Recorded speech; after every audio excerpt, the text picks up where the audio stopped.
तो कहानी की शुरुआत वसीली नाम के लड़के को दिखाते हुए होती है, जो अपने ग्रैंडफादर के साथ शिकार करने के लिए आया हुआ था। यहाँ ग्रैंडफादर शिकार करने के लिए अपने घोड़े का इस्तेमाल करते हैं और उसे चारा बनाकर बांध देते हैं, जिसके बाद वो वसीली को शिकार करने के बारे में बताते हुए कहते हैं कि जब तक शिकार हमारे जाल में नहीं फंस जाता तब तक हमें पत्थर की तरह एकदम शांत बैठना चाहिए। थोड़ी ही देर बाद उन्हें एक भेड़िया दिखाई देता है जो कि उनके घोड़े को खाने के लिए आ रहा था। जैसे ही वो भेड़िया घोड़े के करीब आता है तब ग्रैंडफादर वसीली को शूट करने को कहते हैं, जिस पर वसीली साहस के साथ उस भेड़िए को शूट कर देता है। वसीली नहीं जानता था कि इस इंसिडेंट के बाद उसकी जिंदगी पूरी तरह बदलने वाली है। खैर, यहाँ से सीन शिफ्ट होता है और हमें 1942 का समय दिखाया जाता है। ये वो समय था जब पूरी दुनिया वर्ल्ड वॉर के आतंक का सामना कर रही थी। इस वर्ल्ड वॉर में जर्मन सेना ने पूरे यूरोप पर कब्जा कर लिया था और फिर वो सभी सोवियत यूनियन के जरिए एशिया की ऑयल वाली जमीन की ओर बढ़ने लगे थे। लेकिन उन्हें रोकने के लिए रशिया की रेड आर्मी स्टेलिनग्राड नाम के शहर पर तैनात हो जाती है और जर्मन सेना को आगे बढ़ने से रोकने लगती है। पर जर्मन सेना इस शहर पर हमला करके काफी रशियन सैनिकों को मार देती है। इसलिए रेड आर्मी की मदद करने के लिए एक बैकअप फोर्स भेजी जाती है। तभी हम उस बैकअप फोर्स को एक ट्रेन में देखते हैं जिसमें वसीली भी होता है, जो कि अब एक अच्छा स्नाइपर बन चुका था। रशियन सेना स्टेलिनग्राड शहर के आम लोगों को बाहर निकालकर शहर खाली करवा रही थी ताकि ज्यादा से ज्यादा रशियन सैनिकों को इस शहर में रोका जा सके। इसके बाद रशिया की बैकअप फोर्स स्टेलिनग्राड पहुंच जाती है। यहाँ से उन्हें एक बोट पर ले जाया जाता है। असल में रेड आर्मी उन्हें बोट से फ्रंट लाइन पर ले जा रही थी जहाँ पर युद्ध चल रहा था। जब बैकअप फोर्स युद्ध के मैदान को देखती है तो उन्हें समझ आ जाता है कि जर्मन सेना ने उन पर पूरी तरह से काबू पा लिया है और उन्हें यहाँ एक सुसाइडल मिशन पर भेजा जा रहा है। इसलिए कुछ सैनिक बोट से भागने की कोशिश करते हैं, जिन्हें भागते हुए देखकर उनके साथी उन्हें शूट करके मार डालते हैं। इस बात का फायदा उठाते हुए जर्मन सेना उन पर ओपन फायर कर देती है, जिससे कई रशियन सैनिक घायल हो जाते हैं। पर किसी तरह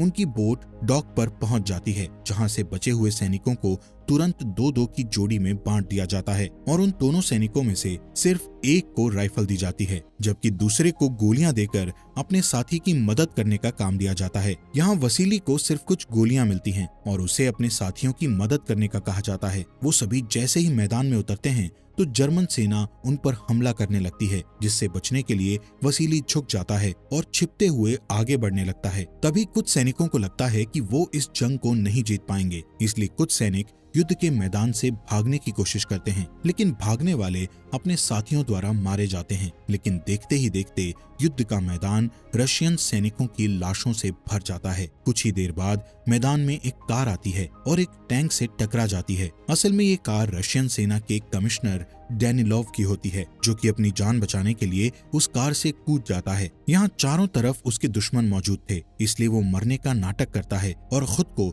लाशों के बीच छिपा लेता है। इसके बाद वहाँ जर्मन आते हैं और बचे हुए लोगों को मारने के लिए लाशों पर अंधाधुंध गोलियां चलाने लगते हैं। तब डैनिलोव अपनी सांस रोक लेता है और किसी तरह अपने दुश्मनों से बच जाता है। जैसे ही जर्मन उससे थोड़ा दूर जाते हैं तब डैनिलोव अपने मरे हुए सैनिकों की राइफल उठा लेता है और जर्मन सैनिकों पर निशाना लगाने लगता है। दूसरी तरफ हम वसीली को देखते हैं, जो कि डैनिलोव की तरह मरने का नाटक कर रहा होता है और जब उसे अपने पास की राइफल के गायब होने का एहसास होता है तो वो डैनिलोव के करीब आता है। यहाँ डैनिलोव देखता है कि राइफल में गोलियां नहीं हैं। तब वसीली कमिश्नर को अपने हिस्से की गोलियां सौंप देता है और उसे बताता है कि जब यहाँ कोई ब्लास्ट होगा तभी तुम्हें गोलियां चलानी होगी, जिससे वो लोग हमारी लोकेशन का पता नहीं लगा सकेंगे। अब क्योंकि डैनिलोव के पास राइफल चलाने की स्किल्स नहीं थी, इसलिए वो उस राइफल को वसीली के हाथ में सौंप देता है। इसके बाद वहाँ एक और कार आती है, जिससे ब्लास्ट शुरू हो जाता है। इस मौके का फायदा उठाकर वसीली सभी जर्मन स्नाइपर्स को मार डालता है। तब वसीली की स्किल्स को देखकर डैनिलोव बहुत इम्प्रेस हो जाता है, इसलिए वो हेडक्वार्टर्स पहुंचने के बाद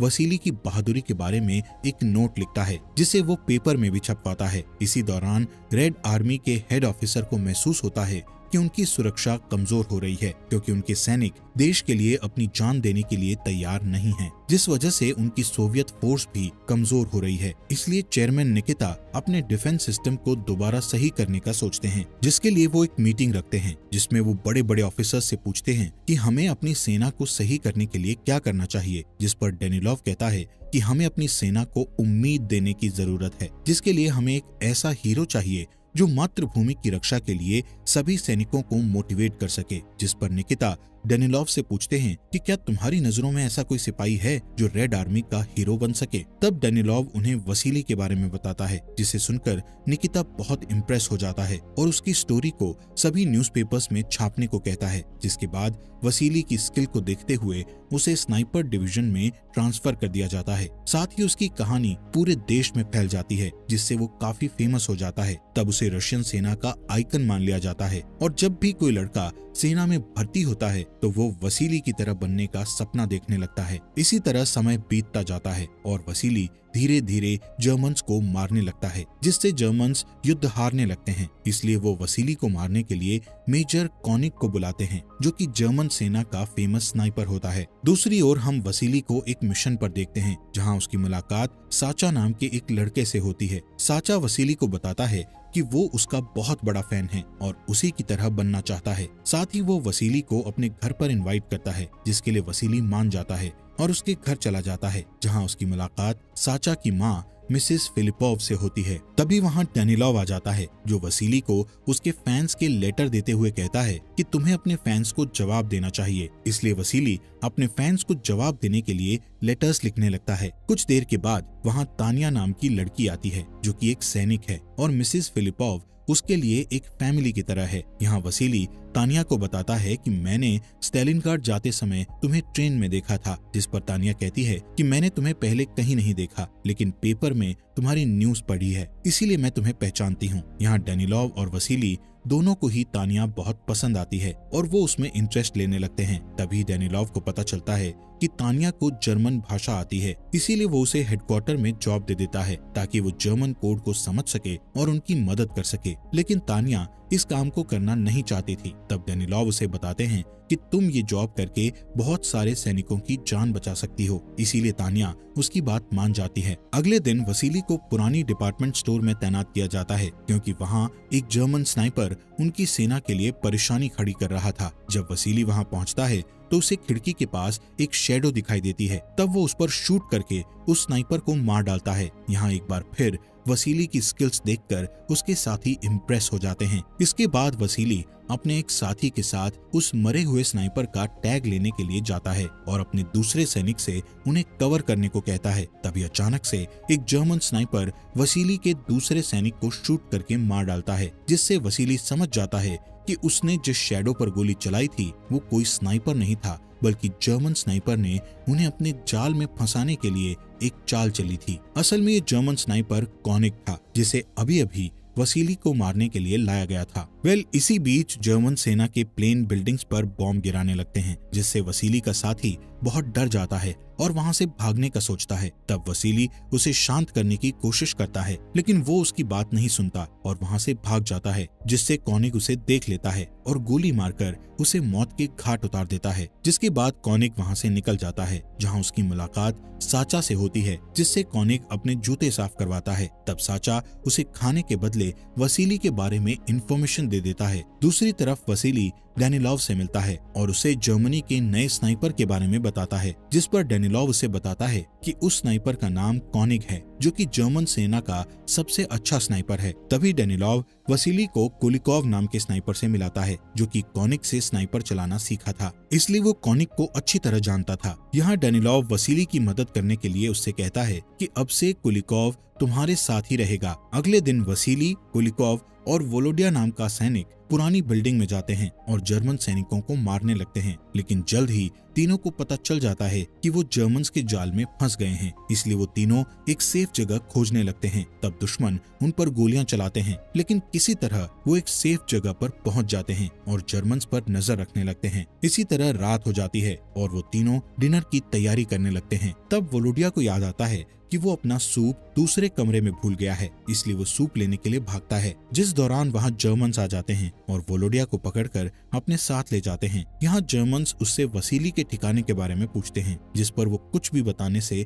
इनकार कर देता है, जिससे जर्मन्स उसे अपनी यूनिफॉर्म पहनाकर बाहर भेज देते हैं। यहाँ वोलोडिया की यूनिफॉर्म देखकर कुलिकोव को लगता है कि वो एक जर्मन सैनिक है, इसलिए कुलिकोव उसे शूट करके मार डालता है, जिससे जर्मन्स को उनकी लोकेशन का पता चल जाता है। तब कुलिकोव जर्मन्स की लोकेशन का पता लगाने के लिए एक हेलमेट को खिड़की पर उठाता है, जिसे देखकर जर्मन्स उस पर शूट कर देते हैं, जिससे उन्हें भी जर्मन्स की लोकेशन का पता चल जाता है। इसके बाद वसीली और कुलिकोव अपनी लोकेशन बदल लेते हैं, जिसके बारे में कॉनिक को पता चल जाता है। तब कॉनिक मौका देखकर कुलिकोव को शूट कर देता है, जिससे वो मारा जाता है। यहाँ कई सैनिकों के मरने के बावजूद भी निकिता डेनिलोव पर कॉनिक को मारने का दबाव डालता है। इसके अलावा तानिया डेनिलोव को वापस आर्मी में ट्रांसफर करने के लिए कहती है, क्योंकि वो हेडक्वार्टर में जॉब नहीं करना चाहती थी। इसके बाद वसीली अपने साथियों की मौत से दुखी होकर हेडक्वार्टर में लौटता है, जहां डेनिलोव उससे वादा करता है कि वो कॉनिक के बारे में और ज्यादा जानकारी निकालेंगे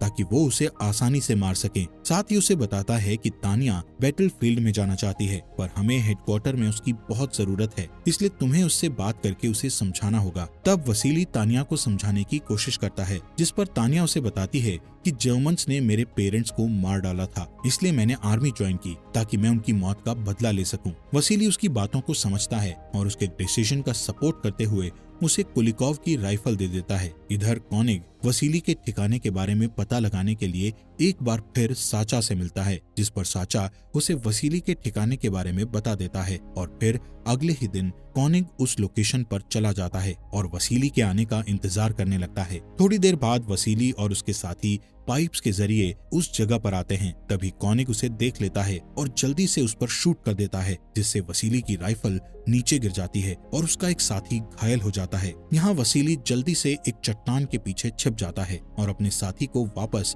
हेडक्वार्टर लौटने को कहता है। तब वसीली का साथी हेडक्वार्टर पहुंचकर तानिया और डेनिलोव को सारी बातें बताता है, इसलिए तानिया बिना सोचे समझे वसीली को बचाने निकल जाती है। यहाँ वसीली लगातार चाकू और रस्सी की मदद से अपनी राइफल को खींचने की कोशिश करता है, लेकिन कॉनिक उसे राइफल खींचने का कोई भी मौका नहीं देता। तभी जर्मन सेना के प्लेन वहाँ बॉम्ब गिराकर चले जाते हैं, जिससे पूरी बिल्डिंग हिल जाती है और हर जगह कांच के टुकड़े बिखर जाते हैं, जिससे कॉनिक को एक कांच के टुकड़े में वसीली क्लियर दिखाई देने लगता है। इसी दौरान तानिया भी वहां आ जाती है। तब वसीली उसे अपने पास आने से मना करता है, जिसके बाद वसीली भी उस कांच की मदद से कॉनिक को देखने लगता है। इसीलिए वो तानिया को इशारा करके उसके बारे में बताता है और फिर उसे कांच के टुकड़े की मदद से लाइट रिफ्लेक्ट करने को कहता है, जिस पर तानिया एक कांच के टुकड़े से उस कांच पर लाइट रिफ्लेक्ट करती है, जिससे कॉनिक उन्हें देख रहा था। ऐसा करने से रिफ्लेक्ट हुई लाइट सीधे कॉनिक की आंखों में चली जाती है, जिससे उसे कुछ देर के लिए कुछ दिखाई नहीं देता है। इस मौके का फायदा उठाकर वसीली अपनी राइफल उठा लेता है और कॉनिक को शूट कर देता है, जिससे गोली कॉनिक के हाथ में लग जाती है, इसलिए वो वहां से चला जाता है। इसी शाम वसीली और तानिया अपने साथियों के साथ अपनी छोटी सी जीत का जश्न मनाते हैं। अगले दिन वसीली डेनिलोव से कहता है कि मैं एक आम सैनिक बनना चाहता हूँ, क्योंकि जब से मैं आर्मी का हीरो बना हूँ तब से मेरे ऊपर बहुत ज्यादा प्रेशर आ रहा है। जिस पर डेनिलोव उसकी बात से इनकार करता है और उसे बताता है कि अब हम साचा का उपयोग करके कॉनिक को मारेंगे। यहाँ हमें पता चलता है कि साचा एक डबल एजेंट के रूप में काम कर रहा है। खैर, साचा की मदद से उन्हें कॉनिक की लोकेशन का पता चल जाता है। तब वसीली को उसे मारने का लास्ट मिशन सौंपा जाता है। इसके बाद वसीली जमीन पर पड़ी लाशों के बीच चला जाता है और लाश होने का नाटक करने लगता है, जैसा कि उसके ग्रैंडफादर ने उसे शिकार करते समय सिखाया था। ठीक वैसे ही वो कॉनिक को मारने के लिए छिपकर उसका इंतजार करता है और अपने बचपन का वो दिन याद करता है जिस दिन वो अपने ग्रैंडफादर के साथ शिकार करने के लिए गया था। लेकिन कई घंटों तक कॉनिक वहां नहीं आता और इंतजार करते करते वसीली की आंख लग जाती है। तब एक जर्मन सैनिक वहां आता है, जो कि वसीली का स्नाइपर लॉग उठाकर अपने साथ ले जाता है। फिर वो सैनिक अपने कमांडर को वो स्नाइपर लॉग दिखाता है, जिससे उन्हें लगता है कि वसीली मर चुका है। इसलिए वो कॉनिक को वापस घर जाने को कहते हैं, लेकिन कॉनिक को 100% यकीन था कि वसीली अभी जिंदा है। इधर जर्मन हेडक्वार्टर लाउडस्पीकर के माध्यम से वसीली की मौत की अनाउंसमेंट करता है, जिससे सभी सैनिक बहुत खुश हो जाते हैं। इस बीच कॉनिक वसीली को पकड़ने के लिए साचा को अपनी अगली लोकेशन के बारे में बताता है, क्योंकि वो जानता था कि साचा एक डबल एजेंट है, इसलिए वो रशियंस को उसकी लोकेशन के बारे में जरूर बताएगा। खैर, वसीली जब काफी समय तक हेडक्वार्टर में नहीं आता है तो डेनिलोव को भी विश्वास हो जाता है कि वसीली मर चुका है, इसलिए वो पेपर में उसकी मौत के बारे में लिखना शुरू कर देता है। लेकिन तभी वसीली वहां आ जाता है, जिसे देखकर सभी लोग हैरान हो जाते हैं। जल्द ही वसीली को साचा के जरिए पता चलता है कि तानिया कॉनिक को मारने के लिए स्टेशन गई हुई है, जिससे वसीली और डेनिलोव जल्दी से उसे बचाने के लिए निकल जाते हैं, जहाँ वो तानिया को सुरक्षित देखकर खुश होते हैं। यहाँ तानिया वसीली को जिंदा देखती है तो वो बहुत खुश हो जाती है और उसे किस कर लेती है। असल में वो दोनों एक दूसरे से प्यार करने लगे थे, पर जब डेनिलोव को इसके बारे में पता चलता है तो वो वसीली से नफरत करने लगता है, क्योंकि वो भी तानिया से प्यार करता था। डेनिलोव इस बात से इतना गुस्सा हो जाता है कि वो अपनी सेना के प्रति सभी जिम्मेदारियों को भूल जाता है और हेडक्वार्टर पहुंचकर वो सबसे कहता है कि वसीली एक देशद्रोही है। इस बीच कॉनिक को भी पता चल जाता है कि वसीली जिंदा है। इसके बाद वो साचा को मारकर उसे लटका देता है। जब तानिया साचा को मरा हुआ देखती है तो वो उसकी मौत का बदला लेने के लिए कॉनिक के पास जाती है। तब वसीली उसे संभालता है और कॉनिक को मारने की कसम खाता है, जिसके बाद वसीली उसे साचा की मां को यहाँ से बाहर निकालने को कहता है। यहाँ डेनिलोव और तानिया मिसेस फिलिपोव को साचा के बारे में बताकर दुख पहुंचाना नहीं चाहते थे, इसलिए वो उसे झूठ बोलते हैं कि साचा जर्मन सेना में शामिल हो गया है, जिस पर मिसेस फिलिपोव भगवान से प्रार्थना करती है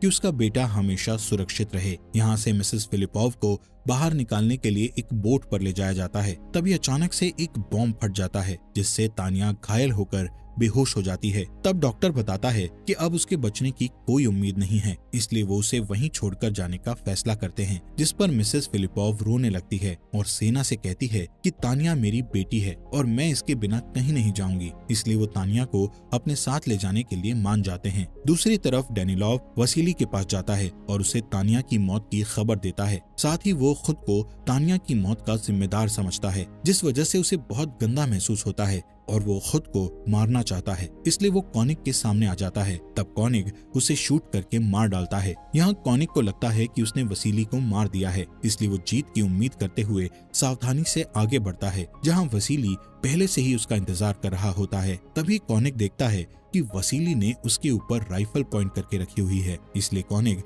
अपने भाग्य को स्वीकार करते हुए मरने के लिए तैयार हो जाता है और फिर वसीली उसे शूट करके मार डालता है। इसके बाद वसीली डेनिलोव का सम्मान करते हुए उसके हाथ में अपनी राइफल रख देता है और वहां से चला जाता है। इसके बाद हमें 2 महीने बाद की कहानी बताई जाती है, जहां स्टेलिनग्राड शहर जर्मन से आजाद हो चुका है। साथ ही वसीली को तानिया का लेटर मिलता है, जिसमें लिखा था कि वो हॉस्पिटल में है और अब ठीक है। इसलिए वसीली तानिया से मिलने उस हॉस्पिटल में जाता है और उससे मिलकर बहुत खुश होता है। और इसी के साथ ये अमेजिंग मूवी यहीं पर खत्म हो जाती है। दोस्तों, हमारे फॉक्स एक्सप्लेनर हिंदी चैनल को सब्सक्राइब करने के लिए आपका दिल से शुक्रिया।